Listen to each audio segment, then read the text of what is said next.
Hey everybody, Seth Apter here. Welcome to my studio.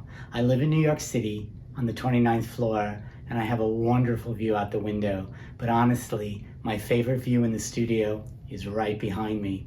This is my inspiration wall.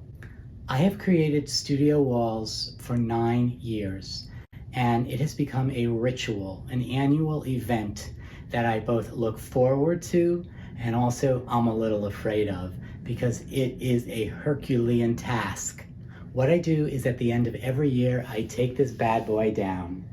One by one, each piece of paper goes into a box and we're left with a blank wall. And then in January of the following year, I build it back up again.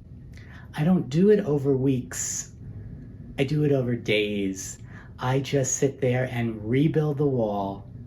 And for me, it is a mark in time of who I am as an artist, what my artist voice is at that particular moment in time. And every year, it looks different. The process is the same, but it's a reflection of who I am at different points in time. And being able to look back year after year after year after year and see the development of that wall tells me so much about myself as an artist. I start the process every year the same way. Behind all these elements are 6 magnetic panels. They're 18 by 18 inches square. They are mounted to the wall. This allows me to be able to place the work on the wall as is with little tiny rare earth magnets.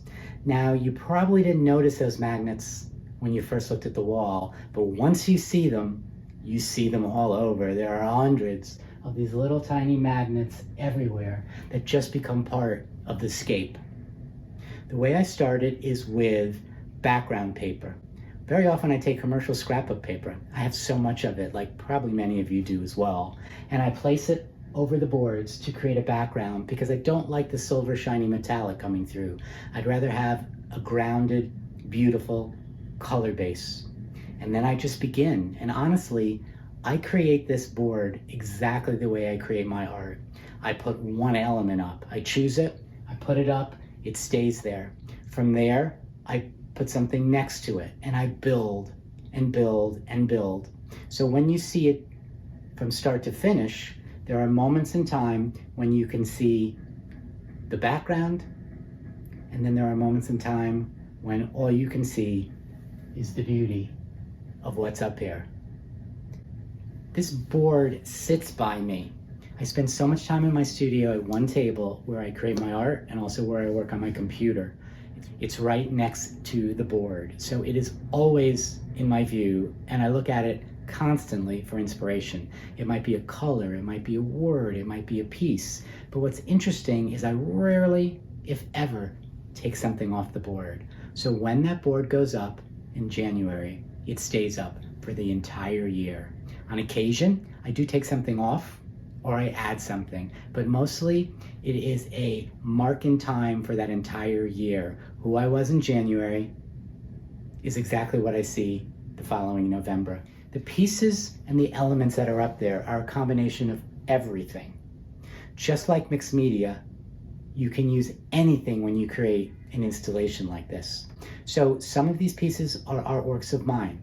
Many are artworks from other artists that I like, know, or admire. Some of them have been gifted, some of them have been purchased. Some of it's just scraps, bits and pieces that might end up in a collage, but ended up in the installation instead.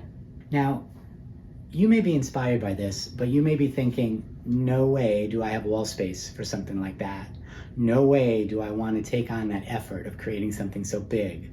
But honestly, you can start small and maybe it'll stay small. Get one square, one little square, and begin to build. It could be just the size of that corner. And have it be a reflection of the artist you are in the moment that you build it. I hope you've been inspired by my inspiration wall, and I hope you're inspired maybe to even make your own. I'm going to be coming back soon with another video from another corner of my studio, and I hope that you are there to take the tour with me. Again, it's Seth Apter, and thank you for watching.